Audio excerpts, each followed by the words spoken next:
that? Oh God, I'm gonna die. I gotta get this on camera. No.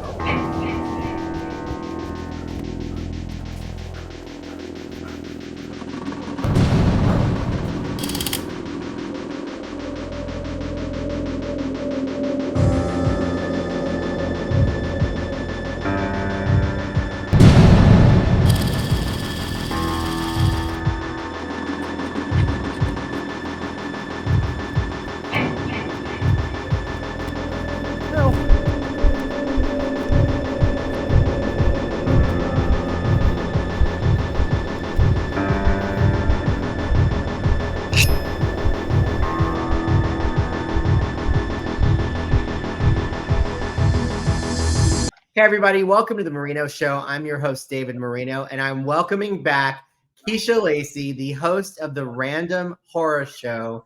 I had so much fun the last time she was on, and I thought, who's another person I can interview that knows all about horror movies during spooky season?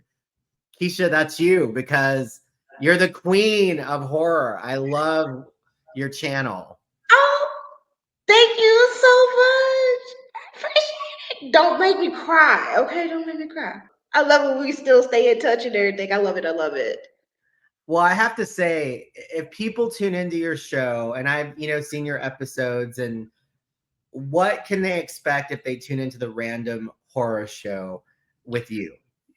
Well, they will expect the randomness, lots of commentary throughout when I do a review over if it's movies, if it's a television show, and with literature, like a lot of horror books, science fiction books, and then of course I always bring guests in, and I love like having guests on my show. And now I'm starting to be on YouTube, so I have a YouTube channel so everybody can see, my face, my reactions, as well as the guest. And we just have a really good time, just talking about horror, whatever they're doing, their projects, their books, anything that's like part of the horror community and horror related. And also those goofy, crazy, random trivia questions I have for them. I've been on your show, and you did ask me some cool questions. You're very good at pulling some of those harder questions out, so I enjoyed it. Mhm. So yes, if you're ever a guest on the Random Horror Show, be ready to polish off your horror skills, because she does not play. She goes deep cuts sometimes. So I like it. Deep cuts, and sometimes you're gonna get something really outrageous that doesn't have nothing pertaining to horror, and you're gonna be like, "What? What did she ask me?" Before we get to you talking about some of the films that you love, I have to mention this film because I saw your little review that you did on your channel, and I've seen it twice already. Terrifier 3. What did you think? That film was way better than Terrifier 2, but then I'm gonna give it props to Terrifier 2 because we actually have like a really good solid storyline. Damien Leone, give him his fucking flowers because he has done his thing with Art the Clown. This is not like just a throwed out character. He has literally crafted this character, this villain, for like a long time. And then, of course, he's an independent filmmaker. He believes in it. He loves it. He wants to give more to an audience. His audience is, all nothing but like gore and blood and everything else. And I felt that Terrifier 3 was great on the pacing because Terrifier 2 pacing was a little bit too long for me. The pacing was excellent. He must have heard me or something because I did a review over Terrifier 2. I felt that the gore, the blood, everything from the practical effects, and even like to the cameos. And when I seen Tom Savini, child, I was in the theater. I was like, yes, Yes, because I met the legendary Tom Savini last year, and I took a picture, and I was like literally gobsmacked and like, just Tom Savini, I've been following you. I was all like that, but he was such a gentleman. I know people stories say he's this and he's that, but my like experience with Tom Savini, it was beautiful.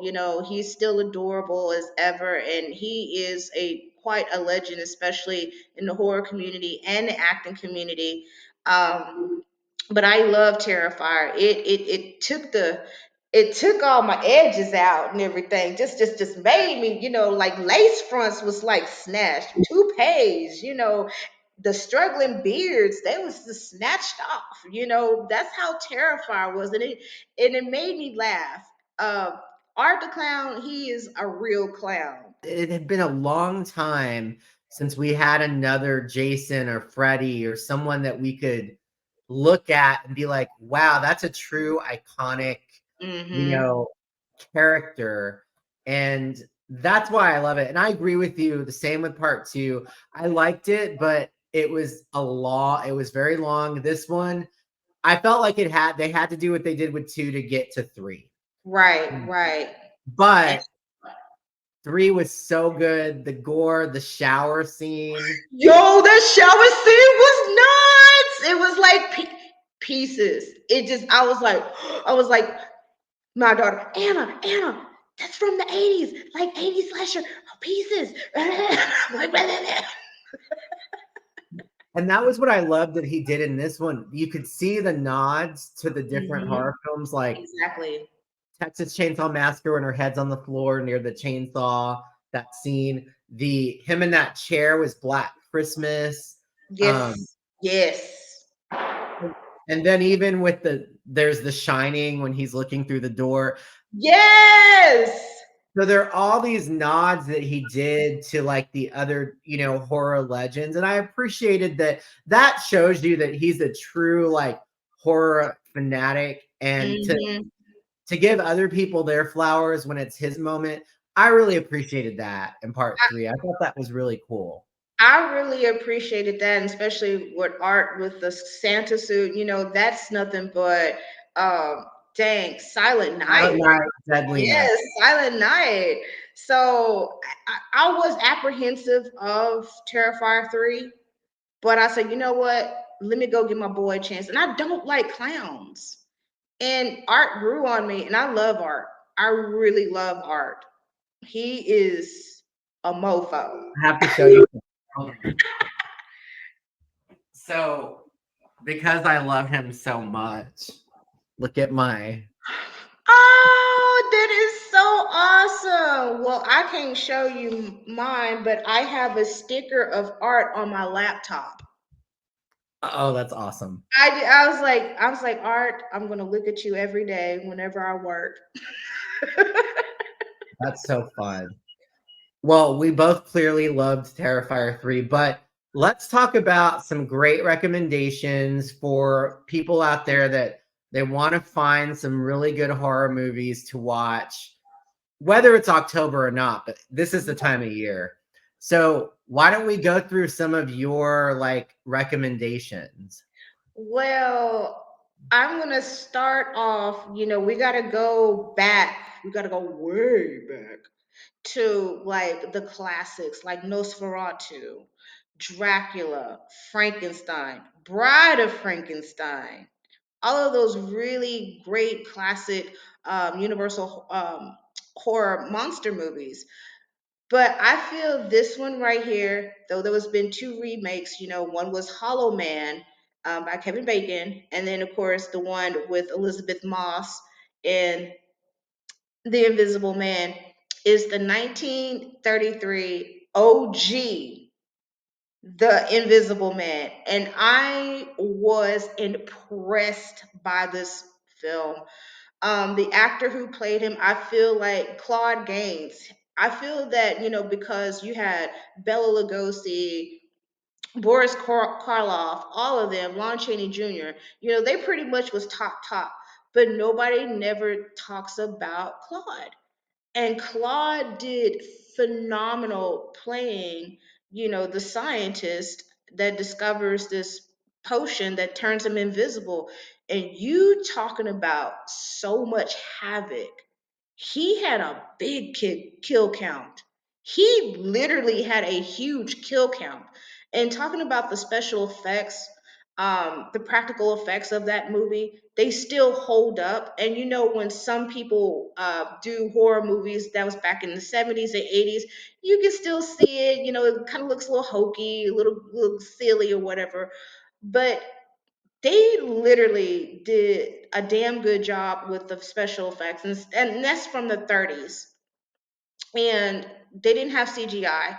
They had to work what they had to work. Even like with the cinematography, the camera angles of letting the people know, the audience know, like, oh, he's right over there. He's not over there. It's just his voice that they did, and just camera magic.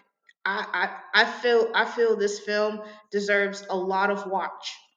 The Invisible Man, the OG, the 1990, 1933. It's just a real good one. And I feel that it needs more views and more talked about because he was a menace. Another one that I do recommend, I know I'm kind of skipping a little bit over and everything else, like a couple things, is it's like an all-time favorite of mine, and I know it's an all-time favorite with a lot of people, is 1985 Fright Night. Who does not love a good modern take on like the classic vampire story? And Chris Sarandon was, ooh, chop, chop. Did you? Ooh, I wanted Chris Sarandon to come up in my bedroom and bite me on my neck and bite something else too. Hmm. He was very good looking in that movie. Yeah, so I can see why everybody fell for him, all the women. I fell for him, and I was 16 years old. But Fright Night, it has like all the laughs. It has a lot of raw emotions with it. You have like so many things within Fright Night that you just enjoy. I mean, even down to the effects, the special effects of it, because baby, he got real looking at the end. I was like, ooh, you ugly now. But then I was like, nah, we can put a sheet over your head and you can still be all right with me, though.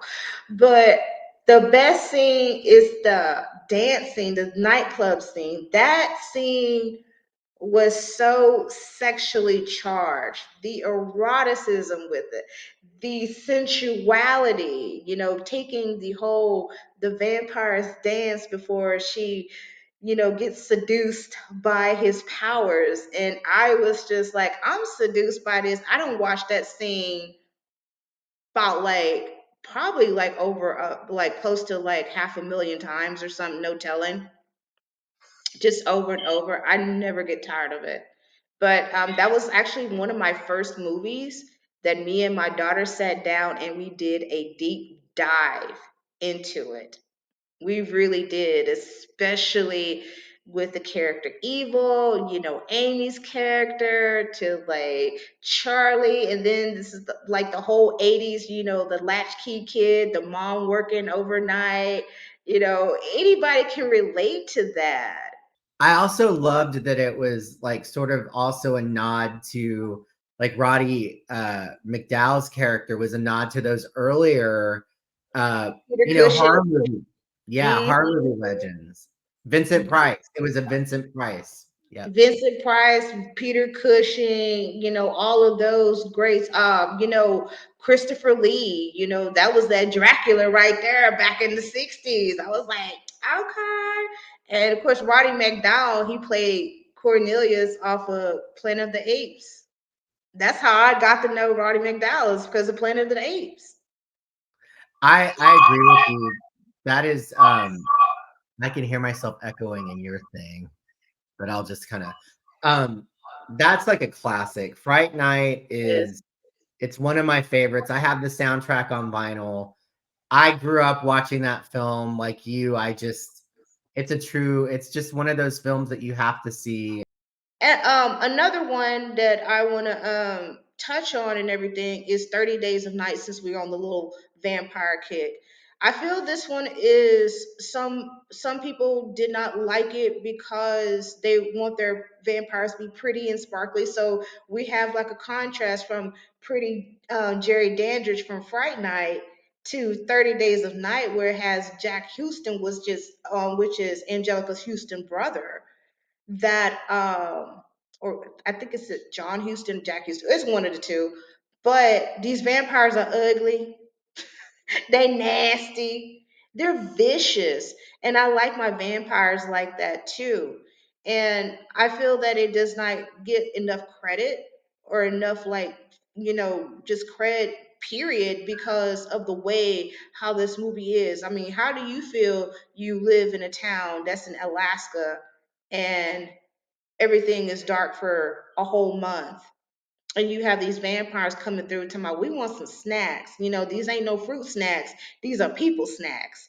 And your whole town is just destroyed by these vampires. And you have these a few of the survivors, which the character who plays Eben, Josh Harnett, I love me some Josh Harnett, but he did a really good job, and I felt like though he was young and he had like his backstory of like with his like soon to be ex wife or whatever like that, that he made these sacrifice for his town.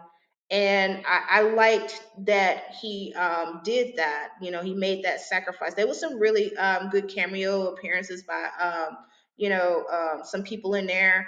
I didn't mean to say cameo, but like some really good roles that some of the people that we recognize in horror films, they were in here. And one of them, I think, was the guy that had the bulldozer. He usually plays the bad guy, but he was like the good guy in the town. And I love that. I was like, oh yes. I was like, about time he plays a good guy. I was like, because I really like that actor. But 30 Days a Night, I feel that is a really good. I love the scares in it, the makeup effects, the special effects is really good. They didn't age like spoiled milk. They really hold up, and they did a really good job with the film. So that's another one I would recommend for people to watch if they're really big into like vampires. And that's another one too, which similarly to Fright Night, the atmosphere by being Mhm. in Alaska, having the dark, and just the way it was shot, it really gives you that feeling of alienation. Exactly. Speaking of alienation, alienating and everything else, it's one movie I know it's like one of my like top 10 is 1982's The Thing. Yes. The Thing, same thing, isolation, the whole skepticism within the team. You have this alien running around impersonating people and taking over and eating them up and doing replicating them and all kinds of stuff. I love this film because not only just the special effects, which is by Rob Bottin, which by the way he did amazingly. He was like around 22 or 23, and when he did all the special effects for the thing, he was dehydrated. He had to be rushed off to the hospital because he worked like night and day on the special effects. So give him his flowers for that because he did a damn good job with that. But I particularly like the actors. Good old good looking Kirk Russell. I don't care how old he is, he's still cute to me. I mean, you just Charles Callahan. You have like so many great actors in this film, and of course, it's by like John Carpenter. And I feel that John Carpenter really did capture the whole tone and the essence of this film because this is actually a remake of The Thing from Outer Space, and that's another good recommendation to watch also because James Arness, before he played in Gunsmoke as Matt Dillon, he was the thing. And I watched it and it scared the living crap out of me. The same thing with John Carpenter's thing because if John Carpenter did not watch the thing from outer space, I mean, we wouldn't have like this cult classic, The Thing. And I love both of them. Now, I would say if you want to watch the remake, but it's not a remake, this is actually the prequel to that. So I gave that another watch, and I'll say, you know what? This is not that bad. And I think they just gave people just gave it shit for no reason, but they just wasn't paying attention. That was the thing. They wasn't paying attention to, and that's the one with Elizabeth Mary Winstead. She really did good in that film. She really did. But What else do you have? what else do I have? This is going to be a banger right here. How about Demon Night? Demon Night.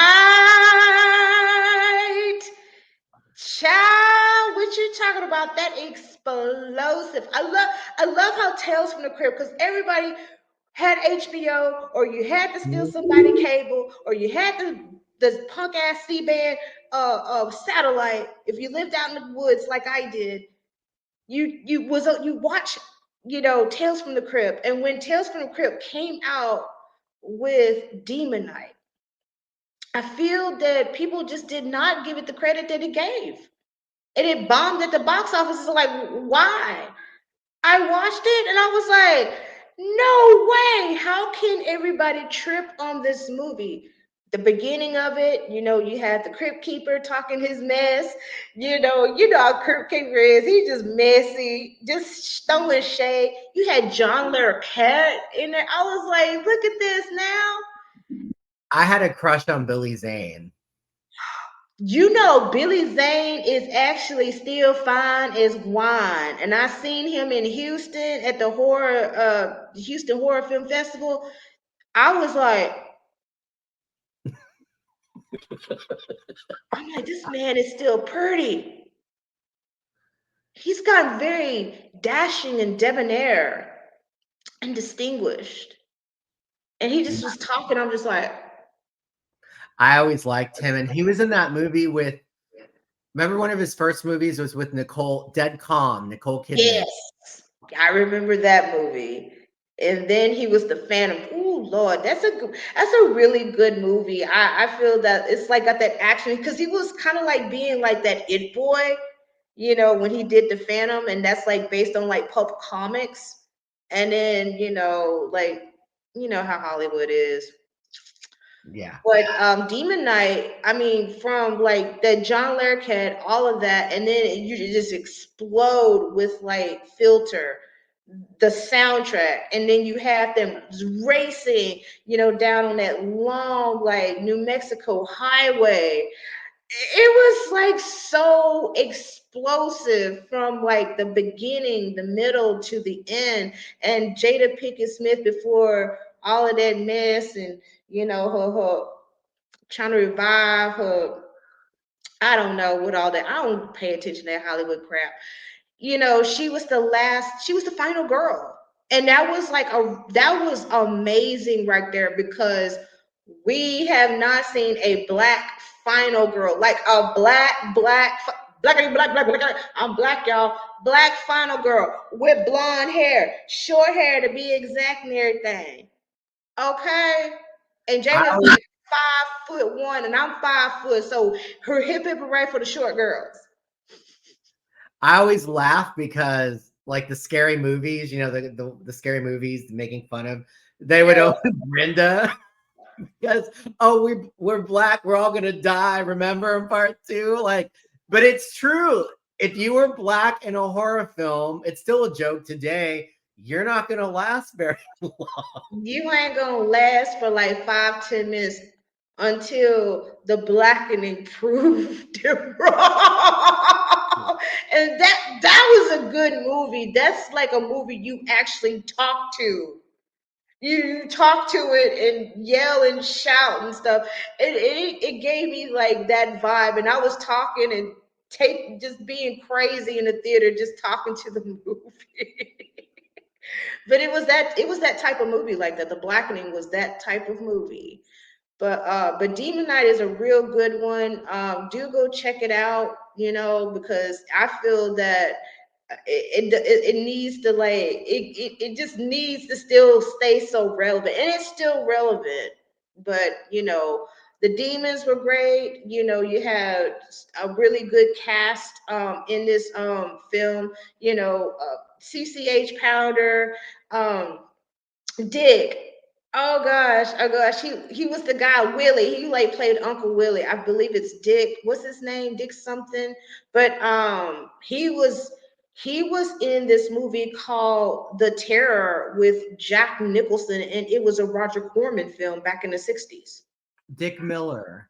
Dick Miller, yes. Dick Miller was in The Terror with Jack Nicholson. And I was like, oh my gosh, that's Uncle Willie. That's Dick. He's in, with Jack Nicholson, a young Jack Nicholson.